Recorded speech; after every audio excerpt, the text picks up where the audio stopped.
Hey y'all, I got to talk about our point per game win differential. I don't understand it. I don't know what the hell is going on with it. We're at 1 point, we win by an average of 1.9 points per game. If you look at any team 6 seed and up, or any team playing 700 plus basketball, they win by 2-3 times more than what we're winning by. And I don't understand it. I'll tell you straight up, before I even really start this video, I might be talking out my ass through some of this. But one of the things I thought about is, when you guys answer this yourselves. When you guys watch our games, what's the point in the game where it feels like we're playing at a clip that's greater than a 2 point per game win differential? Right? What's the point in the game that it feels like, okay, things are clicking? We're pulling away from this team. Oh shit, we're up by 15. What's the point in the game that happens? I'll tell you when I see it, right? When I think we're playing, when I think our point per game differential reflects our 720 win percentage. Okay? I think I see it between the third and fourth quarters, after that first substitution, and it feels like it's often LeBron and 4 role players. And it feels like everything is clicking. It feels like the ball is hot. It feels like, yo, we're up 10. Yo, we're up 15. Yo, we're up 20 points on these cats. That's when it feels like that. When it's LeBron and a bunch of role players. And man, I'm watching that point differential, and I'm sitting there thinking, yo, man, I can't do another video on Pelinka or JJ Redick. But you know what? Hey, man, if that's what it is, that's what it is. Look, are we the only ones that see? Or maybe I'm the only one that sees. Y'all leave it in the comments. But, hey, man, I can't be the only one that sees that oftentimes when it's LeBron and maybe DeAndre Ayton and three bench players, yo, we're kicking ass and taking names. I can't be the only one that sees it. I can't be the only one that sees that often when Luka is on a heater and just killing it by himself, the Lakers are often up by a couple points or down by a couple points. I can't be the only one that sees that it feels like between that third and fourth quarter, maybe 6 minutes left in the third and the fourth quarter, that something happens and the team starts playing really well. And then Luka often comes in, and it's like just a dagger. He adds to it. It's not like at the beginning of the game where it's all Luka. Luka, in between that third and fourth quarter, it's like he comes in and he adds to it. You know? That's what I see. And I think that when you aren't playing that way but for about 8 minutes a game, it may reflect in a 2 point per game win percentage differential. I mean, that's the only thing I could think of. You know, if the Lakers played like that for 48 minutes, right? Now, mind you, in a 48-minute game, you're going to have your ups and you're going to have your downs. But if they generally play that way, that we see when it's LeBron and those 4 role players, and then Luka comes in and just adds to it, and it feels like, damn, man, these motherfuckers don't have a chance now. You know what I mean? If the Lakers play like that for 48 minutes, might our win differential be better? Because this is what I fear. A 2 point per game win differential says that your shit could go either way. You're playing a game that is binary. Meaning it's going to be a 1 or a 0. And the Lakers have happened to have a bunch of 1s in these 2 point per game wins, or at least close games. They've had a bunch of 1s. But last year when we were the 3 seed and we were playing Minnesota in the first round, we had a bunch of 0s. That's what worries me about this team. You know, you like to think that if I'm watching and I see it, and I'm thinking that a lot of you guys who may be watching this video see it too.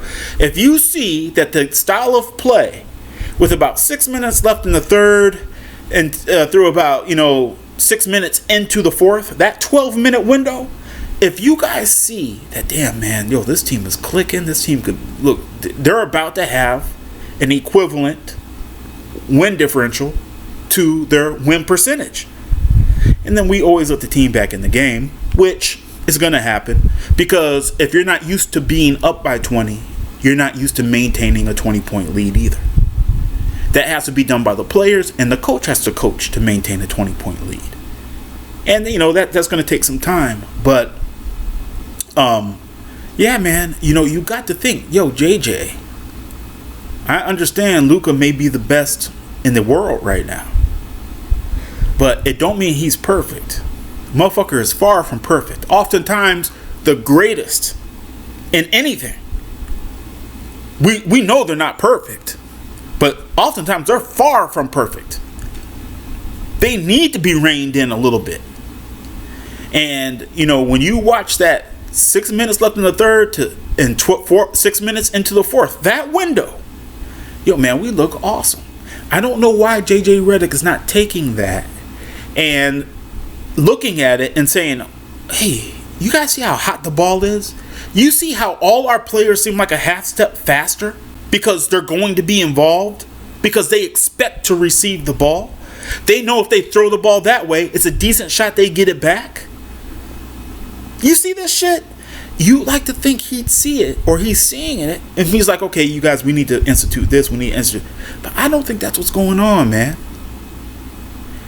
So I had a hard time figuring out what to call this video. At first, I was going to allude to our 2-point win differential, but then I said, you know what? JJ Redick, he's a hard-working dude. I don't doubt that the motherfucker works hard, but he's just the hardest working, laziest fucking coach I've ever seen in my life. He works hard, but then to institute that offense, like I said before, he's busting his fist against a stone wall and hoping it's gonna break. Ain't no point in doing that. You're wasting your time, man.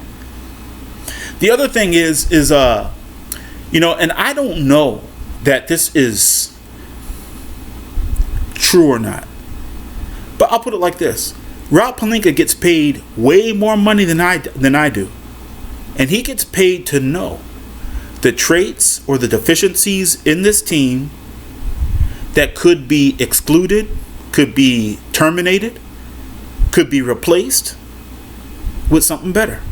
That's what he gets paid to do. And look, if you're going to have a Luka Doncic, you need to have something there that controls him. You take great people. I'm telling you guys, this shit is real. In life, this shit is real. You take people who are great in their fields, they all need some control on them. Because great people are hard to understand sometimes. Right? They often are great, but their communication ain't good.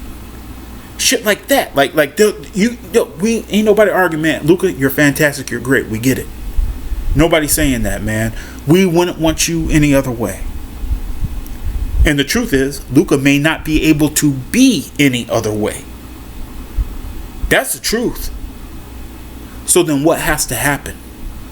You have to have a coach in place that could control him. And again, Luka is the closest thing. A lot of you are going to say it's Kobe Bryant. Kobe Bryant ain't the closest thing to Jordan I've ever seen. Luka is the closest thing to Jordan I've ever seen. And I get it. Luka hasn't dunked in 5 years. I get it. I get it. You guys are looking at the athleticism, right? Many times when we compare players to other white players. Nah, Luka got something that's Jordan-esque more than Kobe ever had. Luka, maybe I just make this a whole nother video, man, because I could talk about this shit for 30 minutes. I'll just say broadly, Luka needs a Scottie Pippen on the court and a Phil Jackson on the sideline. Because Luka, and I should say it like this: Luka is Jordan pre Phil Jackson. I'm sorry, Luka is Jordan post Phil Jackson. Right? Where Luka, the shots Jordan got weren't so much dunks. right? All the highlight reels people see of Jordan and shit, all that shit is when he was getting eliminated in the first round, getting eliminated in the second round. He wasn't winning titles. By the time he started winning titles, the highlights you started seeing from Jordan, man, the dunks started to become fewer and further between. He was always a great athlete, always a great dunker, always a fantastic player, whatever, right? But his highlights started to become fewer and farther between. You're not seeing highlights of his turnaround jumper. That's not the shit you see all over the place. The highlights you see of Jordan are of Jordan pre-Phil Jackson, pre-championships. It's true. Luka is post-championship Jordan, but Luka has a very similar game and gets his shots in very similar places. Yes, he has more range, right? But he controls the game like pre-championship Jordan. But he takes shots in the space of post-championship Jordan. Anyway, man, I'm not going to go into this long, big thing, man. This is a whole nother thing you could talk about, right? But Luka needs controls. Luka needs governors. Luka can't change, right? Like I said, if the ball got back to Luka with 16 seconds left on the shot clock, I'm sorry, with 8 seconds left on the shot clock, 16 seconds expired. That's plenty of time for Luka to be Luka. But at the same time, you're keeping everybody's hands warm, right? Everybody is moving a half step faster because they know they're going to get the ball. They know they're going to receive the ball. They know it's not a useless possession in which they jog all the way down the court to watch Luka or Austin Reeves shoot from 30 feet out. You see what I'm saying? And I think that JJ should look at that 6 minute in the third point up into 6 minutes into the fourth quarter point. Analyze that window in which our point per game differential actually mirrors our win percentage. You play 730 basketball, right? Your win percentage is 730. You should have a point per game that fucking, 7, 8, 10 points, something like that. That's the only time in the game where our point per game differential mirrors our win percentage as a team. JJ Redick should be analyzing that. But it's just something I saw today, man. I had to talk about it. Because it's like, man, this shit is bothering me. And for all this talking, I still don't know that I got the answer. I don't know that this is the answer. I don't know shit. I'm just telling you what I see. Anyway, hey, if you guys got comments on this one, please put them comments in, man. I'm going to read them. Because I don't know what the fuck is going on with our win differential. Point per game win differential, man. Shit makes no sense to me. If you know or got an idea, speak up. All right, y'all. This is Pure Uncut Lakers. Please like and subscribe.